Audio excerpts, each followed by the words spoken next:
And welcome back to the Twins Wrap. Derek Hanson with you, along with the television voice of the Minnesota Twins, Dick Bremer. And, Dick, I've been so excited seeing all these videos. I go to twinsbaseball.com and watching batting practice and all that. And then, unfortunate video yesterday with Byron Buxton. That poor kid, he just can't catch a break. Yeah, it's been one thing after another with him, and we keep imagining what a full season Byron Buxton would do for this organization in terms of the numbers he'd put up and just how good the team is when he's in the lineup. And even though this wasn't going to be a full season, we'll have to wait and see whether his 2020 season will be delayed even further with the foot injury. The hope is, and the initial reports were, that it didn't look like anything that serious. But when you've got a condensed training camp like all the players have, you really can't afford to miss more than a couple of days because you've got a shortened prep time anyway for the season, which is going to start in a little more than a week. Yeah, boy, it's tough right now, isn't it? The lights at the end of the tunnel. I mean, we can see it there. It's so close, but yet so far. Yeah, it's going to be a long last week. I know that, and for the players too, because as short as the prep time is, the training camp is. I think everybody's ready to go and play baseball and play games that count. We'll see, teams do a little, have a couple of extra exhibition games. The Twins right now are going to have one exhibition game against the Cubs. So we'll have to wait and see, whether the Twins might add another game. I suspect at this point they won't. But we'll have a little, appetizer, if you will, for the real season when it begins in a little more than a week. Yeah, seeing some of the video, they seem to be enjoying these inter-squad games anyway, which is fun to see. And I'm guessing rightfully so, right? You can tell that these guys, the smile on their faces from what I've seen, they're happy to be back working. Yeah, and I think that's true for everybody, all the other 29 teams as well. This is what they do, and anybody involved in any line of work. As soon as you can get back to work, and unfortunately so many people are still unable to get to that point, but as soon as you can get back to work and have some thread of normalcy that you can rely on day after day, it really lifts everybody's spirits. And in the case of baseball, let's be honest, it's a very public enterprise, and a lot of people are really going to be glad, when the games are on TV and on the radio again. Yeah, no question. Boy, I forgot about it going back to spring training and kind of looking at this lineup and just looking at the potential for home runs and one of the top lineups really in Major League Baseball. And seeing Josh Donaldson and his BP, wow, because we saw quite a bit of it in spring training down in Fort Myers. He is going to be such a force for this team, I think. Yeah, and it's interesting now looking back at it. Most times teams address their weaknesses in the off season, and here the Twins, their big splash, their big move was to strengthen their strength. They set the record for home runs hit, and if anything, they added more potential power to the lineup when they acquired Josh Donaldson. So, of course, all the numbers will be skewed and diminished with a shorter season. But, as we've discussed, you and I before on this segment before, you're not going to want to pitch to this lineup. You look at some of the National League pitchers that the Twins will be facing. Now, we won't have, it's a universal DH this year. But in watching the games in the National League, there's a noticeable difference, I think, for the viewers and listeners as well. When an inning starts with a seventh or eighth place hitter, it's a breath, a chance for the pitcher to catch his breath because he doesn't have destructive hitters in the lineup that he's got to face. Well, this Twins lineup there are no soft spots. You want to, let's imagine Buxton's fine. He's a ninth place hitter and he's leading off. Well, you've got to white knuckle it if you're a pitcher because you don't want him to get on base because the whole inning can get turned sideways in a hurry with him simply being on base. Yeah, no question. And of course, the kind of guy kind of behind him, depending on where they go, sometimes there's Mitch Garver too, but Max Kepler. Yeah, and of course, he just seems like he's going on that trajectory of being a superstar player. Yeah, he's really a very good defensive player. We have known that. He's an athlete that's learned baseball. And what we saw last year is the result of a lot of work and really a remarkable story, learning baseball, a foreign sport in Germany for the most part, and to be able to excel as he did last year at the very highest level of the game globally is really one of the better stories that's been involving the Twins organization in a long, long time. You've got so many guys like that that are in or approaching their primes, and that's one of the reasons why this Twins team is going to be so fun to watch, not just this year, but for several years to come. Okay, let's round out talking about the outfield then. Eddie Rosario, which I think is one of the more interesting cases because decisions are going to be, have to be made on him, and he's got a lot of prove it to do here coming up in a shortened season too. Yeah, he's for a while it looked like he was going to be kind of the cornerstone, the nucleus of the whole Twins lineup, and now, and I don't mean this with any disrespect, he's not an afterthought, but he's just one of the guys. I mean, you've got Sano, you've got Cruz, you've got Garver, you've got Kepler, Polanco, up and down the lineup. And in Eddie's case, he's got a couple of guys in the minor leagues that look like they're ready to be big leaguers. There's just no room for them. So a lot of people are wondering what Eddie Rosario's future is with the Twins organization.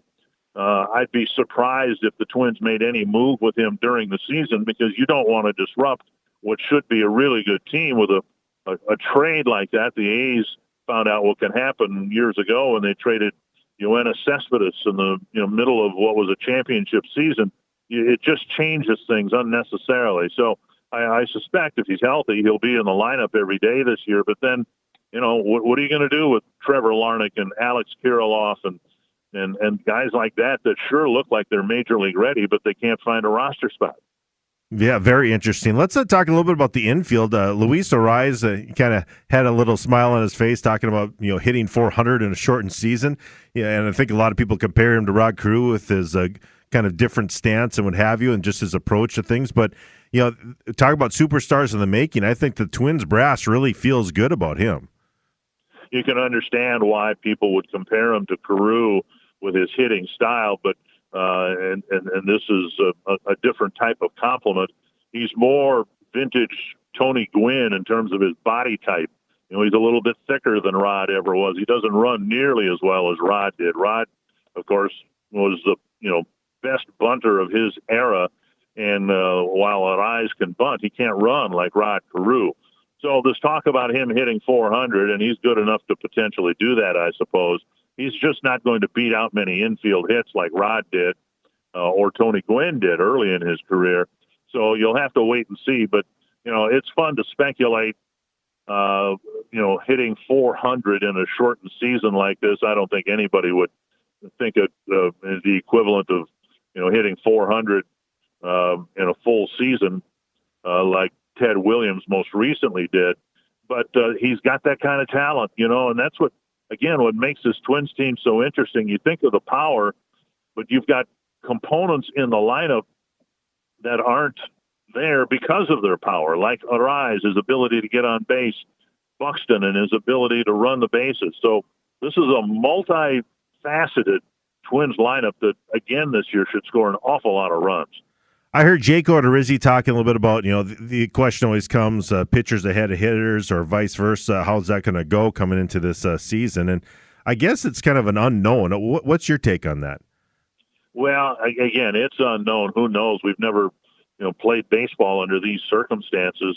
But I would be surprised if the pitchers aren't significantly ahead of the hitters in the first week or so of the season. That's typically the case coming out of spring training, and then you add the factor of the cold weather, and it's generally a little bit easier on the pitchers out of the chute than it is for the hitters. And I suspect that'll be the case again this year, even though the weather won't be as cold as it normally is in March or April. But we'll have to wait and see. The hitters, they've been hitting in the time between Camp 1 and Camp 2, and the pitchers have been throwing. So it could be just the opposite. There are so many different things that are going to be interesting to watch and witness and see how this all plays out, both at the beginning of the season and at the end of the season. So how does the rotation look? I mean, obviously Barrios, and it'll be interesting. He always kind of seemed to like get tired at August, so maybe this is a good thing for him having a shortened season. But you got Barrios, you got Odorizzi, Rich Hill, and Homer Bailey spoke yesterday. I forgot all about him. How do you think this looks? Well, then you're going to have Kenta Maeda in there Yep. too. That's one thing I've tried to impress upon people, that the Josh Donaldson signing, made a big splash, as it should have. But the Twins, I thought, did a wonderful job deepening the pitching staff with some veteran pitchers. Kenta Maeda knows, how to get hitters out. He's proven that in the National League, and now he'll get a chance in the American League. Rich Hill was one of the better left-handers in the game the last few years when he was healthy. Homer Bailey's pitched a couple of no-hitters. He knows how to get hitters out. And so the depth of this pitching staff, ultimately, I think, will, as much as the depth of the hitting lineup, lead the Twins into the postseason again this year. And then you've got Devin Smeltzer and Lewis Thorpe, Randy Dobnak, people like that who, maybe for everybody else within the American League Central, they'd have starting rotation spots locked up. But there's no room there for the Twins. This will be a very deep pitching staff, and it's that depth. It's one of the reasons why a lot of people think the Twins are heavy favorites to win the division. Dick, I want to talk to you about something that, and this is, I almost get teared up when I talk about this, kind of switching gears here, because, and you and I have talked about this, during this whole labor dispute that we had with Major League Baseball, but my fiance, she works at an assisted living place, and to say that those folks are looking forward to this season, and I'm sure this touches you a little bit, knowing that your voice is so much a part of their lives, because they've been flipping through the channels and like, when the sports come back, and just to think, I mean, I hope everything goes without a hitch here as we go along, because it's such a big part of those lives. And I mentioned to you off the air about my friend Paul, who's really, I mean, he can't go back to work right now, and Twins baseball is such a big part of his life. This is going to be such a mind-healing thing for so many people, all throughout the country, but I know for Twins territory, this is going to be a huge deal. Yeah, I know, because as we've discussed, my mother went through the depression of housing, from a senior citizens high-rise to assisted living to a nursing home and all that. And, of course, I visited her regularly, and I know how important baseball is to the seniors who live, and they've just had a terrible ordeal with no visitors and all that. And now baseball looks like it's going to be a daily part of their lives again, both in the evening, and Fox Sports North does something really well, really nice, particularly for the seniors. They replay the games again at least twice during the day. And so it's just a great way to pass the time. It changes daily, a game just about every day. And for so many reasons, including what it means to the senior citizens, I'm really glad we're on the verge of another baseball season. Yeah, no question. It's one of those things that's such a big deal. I'm glad you mentioned that too, because I know for my grandma, when she was at the Serenity Assisted Living, you get the game get about 9 o'clock or so. It's hard to stay up, right? And it's even that case for me at 47 years old. So I'm sure you hear that a lot. How playing that game back in the morning is kind of a nice thing that they enjoy with their breakfast. Yeah, it was kind of humorous when I would visit my mother. She was in a Twin City suburb in a nursing home, and I'd visit her every afternoon before I went in for work when I was home, of course. And the replay would be on, and I'd visit her in the lobby, and there'd be typically 15, 20 other seniors watching the game, listening to my voice on television, and then listening to it in person. And it was a little disorienting, as it might be for anybody who would be listening to me talk in person and then hear it on TV as well. But, let's just hope that we get a full regular season and maybe some postseason games for everyone, including the seniors. I know you're pretty humble, but that had been a thrill for them to see, and talk to the voice of the Twins on the television side for so many people there.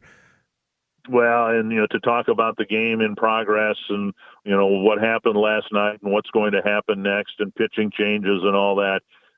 We've said this before on many different forums, but I truly believe the most loyal fans that the Twins have are fans that never get to go to games, but they listen to the games on the radio. They watch them on TV, And yeah, it'll be a really good day when the Twins are back on TV and radio again. Well, I think you feel that when you're at the Twins Winter Caravan, right? I mean, there's a lot of people who just can't make the trek down the Twin Cities. So, I mean, and that's, again, you and I have talked about this, just how humbling that must be to know what a big part of your lives they are. Because, if it's not the radio or TV, that's their access to the games. There's just no getting around it. Yeah, on the Caravan, we've gone out as far as Bismarck, North Dakota, and while we get fans in attendance, when fans are allowed in attendance from that region, if they watch 162 games or follow 162 games, there might be only one or two that are actually they are there in attendance, but that doesn't mean they're not listening in their cars and their tractors, watching at home and all that. So that's one of the really beautiful things about being involved with this team. It's not a franchise for a city or even a state. It's an entire region. Two last things for you. Have you been practicing much of the studio thing? Are you even able to do that? How is that working out for you for these road games? Well, last week they had a scrimmage, and I went to the scrimmage, and it was peculiar. There were no fans in the stands. It was a scrimmage. I mean, they didn't even keep track of innings or anything like that. But Josh Donaldson happened to hit a home run, and he circled the bases and kept his distance from the third base coach, who typically give him a fist bump or a handshake or whatever. He got to home plate. There was nobody around home plate. He did some air high fives with teammates as he ran into the dugout. And we're going to have to get used to seeing that. Now, I believe the plan is tomorrow night, Wednesday night, they're going to have a scrimmage. And Justin Morneau and I are going to offer some commentary during the streaming on twinsbaseball.com. It won't be a telecast per se, but it will be an opportunity to talk about the game with some activity on the field, and we'll see how that goes. And there's still some thought that the Twins might actually telecast the exhibition game in Wrigley Field against the Cubs. So we'll get a couple of opportunities to shake the dust and the rust off before things start for real against the White Sox a week from Friday. And finally, of course, Game Used, your book that's out right now. I know it's hitting more and more in people's hands around here. I get a lot of compliments about it. They love the way that you did it with your chapters kind of being innings and stitches of the baseball. I think it's a nice way to segment a little bit with so many different stories. Well, again, I appreciate you saying that, but again, it was an ode or a love story about my affection for this baseball team, and more importantly, the impact that it's had on the region. And in the 60th season of Twins baseball, which is what this will be now, we know that. It was kind of an attempt to write a bit of a Twins history book, and I enjoyed writing it, and to the extent the Twins fans enjoy reading it, it's I guess a win-win. Yeah, no question. Again, whether it's online or going to the bookstore, it's certainly very easy to pick up. Game Used by Dick Bremer, if you want to check it out. It's a great book. Really enjoyed reading it this summer. Dick, thanks so much. We'll talk to you again next Tuesday, and boy, we'll be itching closer and closer to that regular season opening up here. Yeah, I can't wait. We're looking forward to it.